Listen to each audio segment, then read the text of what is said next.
अस्सलाम वालेकुम, मैं हूं शहजाद और उम्मीद है आप सब लोग खैरियत से होंगे। एसडीओ के हवाले से हम लोग प्रीवियस वीडियोस में बहुत तफसीली बात कर चुके हैं और आज हम बात करेंगे कि रिमेनिंग जो 10 से 12 दिन है उसमें आप अपनी तैयारी को कैसे बेहतर से बेहतरीन कर सकते हैं। अशिसासा मेरे साथ मौजूद हैं और आज हम बात करेंगे एसडीईओ पीरा का जो लॉ का पेपर है उसके ऊपर।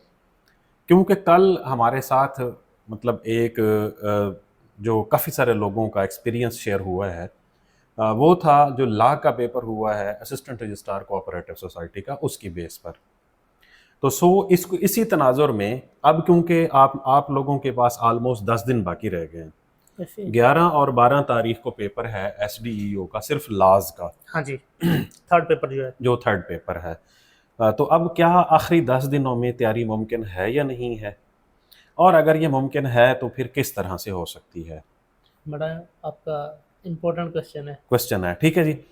तो सबसे पहले तो एआरसी का जो पेपर आया है कोऑपरेटिव लॉ का, उसके लिए सर एक तो मैंने एक किताब रिकमेंड की थी, जो थी इल्मी वालों की। जी बिल्कुल। छोटी सी जो बुकलेट और था, वो इस वक्त हार्ड कॉपी में मार्केट में मौजूद नहीं थी, मैंने कहा था। और मुझे बहुत सारे मेरे पास अपने, क्योंकि हमारे 3-4 सेशंस थे, और उसके अलावा भी बहुत सारे लोगों ने मुझे ये कमेंट्स किए हुए हैं कि बहुत ज़्यादा तादाद का जो पेपर था वो उसी में से आया हुआ था। सही। दूसरा, पेपर को बहुत ज़्यादा मुश्किल नहीं था, तो मुश्किल ना होने की वजह से उसका पेपर को मेरिट पास जो करने की जो रेशो है वो बढ़ जाती है। ऐसी है। सेम तर्ज का पेपर जो है इंशाल्लाह वो रिफ्लेक्ट होगा एसडीईओ जो पीरा का लास्ट का पेपर है। हाँ जी। अब एसडी, सबसे पहले तो सर मैं आपको बताऊं कि जो एसडीईओ का जो पीरा लाज है उसके 3 हिस्से हैं। हाँ जी। एक है general understanding pertaining to constitution of Pakistan, जी। जिसमें पाकिस्तान का जो कॉन्स्टिट्यूशन है या उसकी को थोड़ी बहुत लीगल हिस्ट्री जो है, कब शुरू हुआ, हाँ जी। क्या हुआ, फिर कॉन्स्टिट्यूशन 1956 का कानून आया, ख़त्म हुआ, फिर 1962 का आया, ख़त्म हुआ, नौ 1973 का हमारे पास इम्प्लीमेंटेड है, और अमेंडमेंट्स वगैरह जितनी और इसकी अमेंडमेंट्स हैं। फिर इसके अंदर जो हमारे फंडामेंटल ह्यूमन राइट्स हैं, और ख़ास तौर पर इसके अंदर एक फेयरनेस का जो है कॉन्स्टिट्यूशन का आर्टिकल नंबर 10A जो है, वो बुनियादी तौर पर 2-3 चीज़ें बताता है। तो आप वकील बनते जा रहे हैं।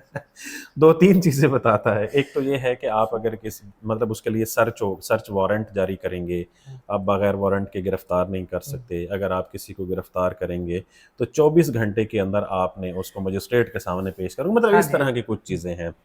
और इसके अलावा क्या है, इसके अलावा ये है कि वो legal maxim इंटरप्रिटेशंस, वगैरह हाँ हैं। जी, वो इंटरप्रिटेशंस जो कि हमारी जुडिशरी जो है या इंटरनेशनल लेवल पर किसी भी खास मुद्दे को एक्सप्लेन करने के लिए जो टर्म इस्तेमाल होती है उसे हम जो कहते हैं स्पेसिफिक कोर्ट टर्म्स हैं। कोर्ट टर्म्स, लीगल मैक्सिम्स के नाम से।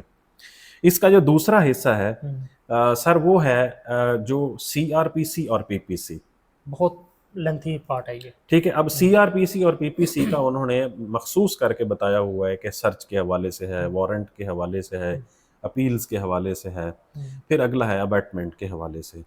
ठीक है, ये कुछ हिस्सा उसका आता है हमारा सीआरपीसी और पीपीसी का। हाँ जी।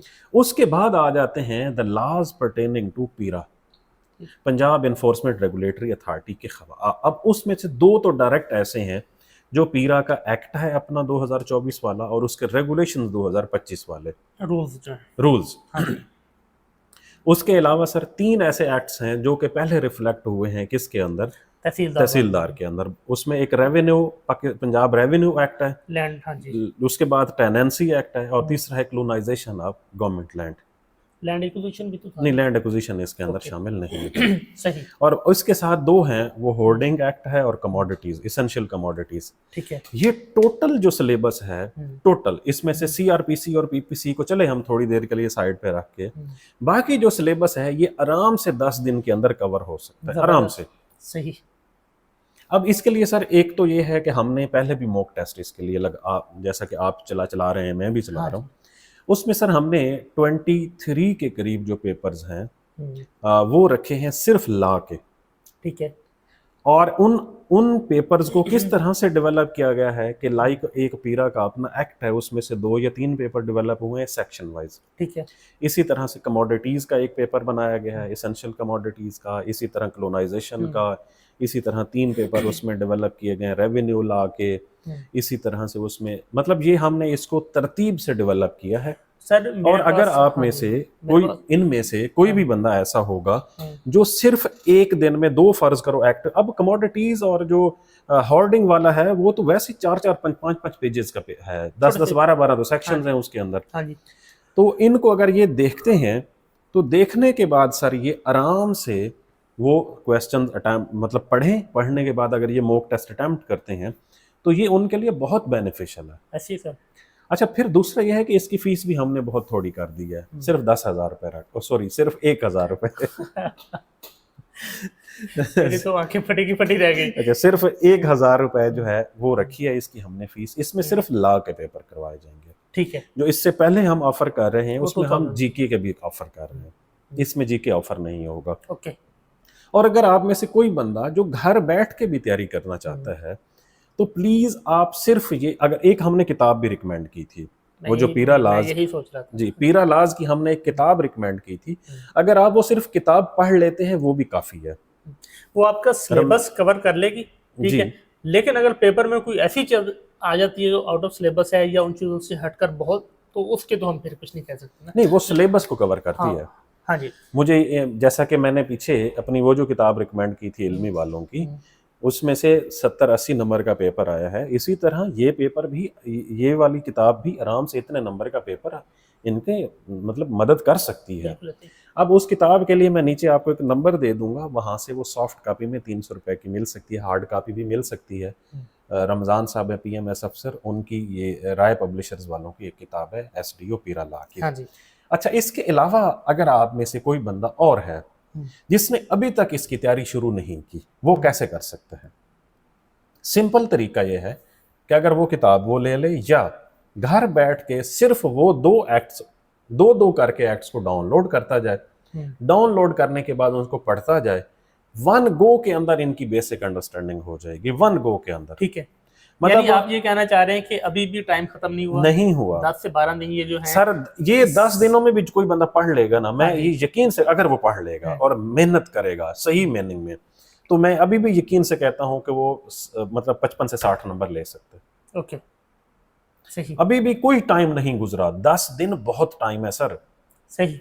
और अगर कोई बंदा जिसने 10 दिनों में ये एक दफा सारे के सारा सिलेबस पढ़ लिया ना, एक दफा, वो इस पोजीशन में है कि वो आराम से पेपर पास कर सकते, 40 नंबर वो भी ले आराम से पास कर सकते। ठीक है। और मॉक टेस्ट अगर वो बंदा बार बार करता है तो उसकी तैयारी जो है, यकीन, मॉक टेस्ट तो सर आपको पता ही क्या है, तब फायदा देते हैं। मॉक टेस्ट आपको तब फायदा देते हैं अगर आपने पढ़ा है तो। बिल्कुल।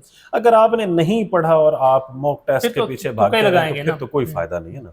एग्जैक्टली, मॉक टेस्ट का फायदा भी आप उस किताब से या घर बैठ के कोई एक एक्ट रोजाना की बुनियाद पर 10 उसकी हेडिंग्स हैं, 10 दिन रह गए, रोजाना एक हेडिंग को पकड़ें और उसको पढ़ लें, आप आराम से पास हो जाएंगे। पढ़ के याद कर लें। हाँ, यकीनन पढ़ेंगे तो अंडरस्टैंडिंग तो डेवलप हो जाएगी ना। हाँ जी। और जो सेक्शंस आने के जो चांसेस हैं वो भी हैं। अब कल वाला जो पेपर है वो, अब क्योंकि मैंने खुद नहीं दिया ना शहजाद साहब ने दिया है, हम आप में से जो लोग हमें बताते हैं हम तो उसके मुताबिक ही चलते हैं, तो फिर भी 25 से 30 के करीब सेक्शंस में से सवालात आए हैं। ऐसी है। और सर ये तो वेब सेटर की मर्जी है ना कि अब मैं कितने दिनों से कह रहा था कि वेबसाइट को देखना चाहिए। बिल्कुल ऐसी। वेबसाइट से उन्होंने सवाल पूछा है कि ये दिन कब सेलिब्रेट हुआ, जो मैं कब से कह रहा था, कब से मतलब कोऑपरेटिव, और ये कब शुरू हुआ, कोऑपरेटिव ईयर कब शुरू होता है। हाँ जी। मैं सोसाइटीज के नाम लेता था, ठीक है, उन्होंने उसी तरह की सोसाइटीज का भी बताया कि ये कौन से तर्ज की सोसाइटीज हैं जो कोऑपरेटिव सोसाइटीज होती हैं, रेजिडेंशियल। ठीक है, तो अब इसीलिए भाई ये भी आप लोगों के लिए फायदे के लिए बता रहे हैं कि 1 गो में पढ़ें और अपने दिमाग के अंदर उसकी एक हिस्ट्री बना लें, और पेपर वाले दिन पेपर देने जरूर जाएं, प्लीज पेपर देने के लिए जरूर जाएं। सर मैं सिर्फ एक एग्जांपल दूंगा कि हमारे एक जानने वाले 17 स्केल के ऑफिसर हैं और उनके 41 मार्क्स थे। वो आपको याद होगा, 2 हफ्ते पहले वो हमें बता रहे थे 41 उनके मार्क्स आए थे और फिर वो रिकमेंड हो गए थे। तो ये जरूरी नहीं है कि आपके नंबर कम आएंगे तो आप रिकमेंड नहीं हो सकते, ऐसे ही है। पहले आप मेहनत करें, उसके बाद फिर अल्लाह पे छोड़ दें। और दूसरा ये है कि अब जो है वो क्योंकि 3-4 पेपर होने होते हैं, तो 3-4 पेपर्स में 40 वाले बंदे के पास भी ऑप्शन मौजूद होती है। 70 वाला अगर ऐसे पास नहीं कर सकेगा और 40 वाला कर लेगा तो 40 वाला लिस्ट में आ जाएगा ना। सी बात है। तो SDO पीरा की बहुत अच्छी जॉब है, बहुत अच्छी जॉब है। 1.5 लाख रुपए से ज्यादा तनख्वाह, वीगो डाला, जो बात मैंने पहले करनी थी वो मैं अब कर रहा हूँ। प्रोटोकॉल, ठीक है, हटो बच्चो। हट्टो बच्चो, प्रोटोकॉल, वीगो डाला, ठीक है। हाँ जी, और उसके बाद सर वो एक मिनी मतलब फोर्स। फोर्स तो है ही है ना हाँ सर, और इसका फ्यूचर बहुत ज्यादा है। हाँ अभी जी। अभी एज ऑफ नाउ इसका फ्यूचर बहुत अच्छा है इस सीट का। हर फील्ड के अंदर जो पीरा फोर्स है ये आना शुरू हो जाएगी। इसका आहिस्ता आहिस्ता से जो डोमेन ऑफ वर्क है वो इंक्रीज होता जा रहा है। और एसडीओ क्योंकि सब डिविजनल इन्फोर्समेंट ऑफिसर होगा, एसडीओ तो मालिक होगा ना सर पूरे सेंटर का। पूरे पूरे के पूरी तहसील का। हाँ जी। अब उस तहसील के अंदर वो लाइक एक मिनी एसी बैठा होगा, ये एसी के बराबर की एक सीट खड़ी हो जाएगी सर। एसी ने हुक्म देना है और इम्प्लीमेंट इस बंदे ने करवाना है। नहीं सर, जब ये एसडीओ होगा तो फिर हाँ। एसी ने इसको हुक्म नहीं देना, फिर इसको डीसी हुक्म देगा। फिर इसको डीसी या ऊपर से आएगा, ओके। फिर इसको एसी हुक्म नहीं दे सकेगा। ओके। मतलब एसडीओ की सीट एक सेपरेट होगी, इसीलिए तो ये अटैच डिपार्टमेंट रखा गया है एसएमजीएडी का। ये किसी और महकमे का होगा तो होता तो इसका भी मतलब इसकी भी एफिशिएंसी में वीकनेस आ जाती ना। तो ये एक अच्छी ऑर्गेनाइजेशन है, अच्छा फ्यूचर है इसका। और मेरे ख्याल में आप में से कोई बंदा भी ऐसा नहीं है जो ये नहीं चाहता कि वो पहले दिन दफ्तर में जाए और वीगो डाले पे चढ़ के वापस आए। कोई भी नहीं चाहता कि उसके साथ एक फौज हो, और मतलब जब जहां पर भी वो जाए तो हट्टो बच्चो पहले से हो। मैं एक्सप्लेन नहीं कर पा रहा इसमें आप और मैं एक्सप्लेन भी नहीं कर पा रहा, और कुछ मैं मोहतात होके बात कर रहा हूँ। उसी वीगो वाले से डर लग रहा है। ठीक है, तो कल ये हमारे देखने वाले इंशाल्लाह सारे एसडीओ लग जाएंगे। ठीक है, तो ऐसा ना हो कि फिर सर ये नाराज भी हो जाए। तो भाई हम जो है ना वो आप लोगों को एसडीओ देखना चाहते हैं। हम सारे आप लोगों को एक सक्सेसफुल मतलब आदमी देखना चाहते हैं, because we are living in a materialistic society. हकीकत यही है। आप अगर आज के ज़माने में किसी बहुत बड़े इंटेलेक्चुअल्स को उठा दें ना, और वो गलियों में कहता फिरे मैं इतना बड़ा इंटेलेक्चुअल हूँ, तो लोग उसका मतलब नहीं मानेंगे। उससे पूछेंगे कि तुम्हारी अचीवमेंट क्या है। सर मैं सिंपल बात करूँ, परवेज हुद भाई इतने बड़ा इंटेलेक्चुअल है, ठीक है, बाद लोगों को उनसे इख्तलाफात भी हैं, लेकिन उनकी वीडियो अगर आप देख लें कितनी चल रही है, और एक आम जो जिस बंदे के पास थोड़ा मटेरियलिस्टिक लाइफ है उसकी देख लें कितनी चल रही है। मटेरियलिस्टिक है ना, हम वैसे मटेरियलिस्टिक, वैसे भी ओवरऑल मटेरियलिस्टिक अप्रोच है। तो ये एक ऐसी जॉब है जिससे आप खुद भी बहुत बेहतर तरीके से अपनी ज़िंदगी गुजार सकते हैं, आपकी फैमिली भी बेहतर तरीके से ज़िंदगी गुजार सकती है। आपके पास एम्पल जो है टाइम होगा लोगों की खिदमत करने का, आपके पास एम्पल टाइम होगा अपने आप के लिए, क्योंकि ज़्यादातर लोगों की घरों में पोस्टिंग हो जाएगी। हाँ जी। तो आप मेरे ख्याल में एक बेहतर कैरियर और बेहतर फ्यूचर की तरफ जा सकते हैं। दरमियान में सिर्फ रुकावट जो है वो इम्तिहान है, और उस तक जाने के लिए आपकी मेहनत है। अगर आप मेहनत करेंगे, राइट डायरेक्शन में करेंगे, टारगेट ओरिएंटेड करके करेंगे, तो मेरे ख्याल में फिर आप एसडीईओ होंगे, फिर एसडीओ ग्रेड 17 के होंगे, फिर आप डिप्टी डायरेक्टर होंगे, फिर आप डिविजनल डायरेक्टर होंगे, फिर सारी की सारी सीट्स आपके लिए हैं।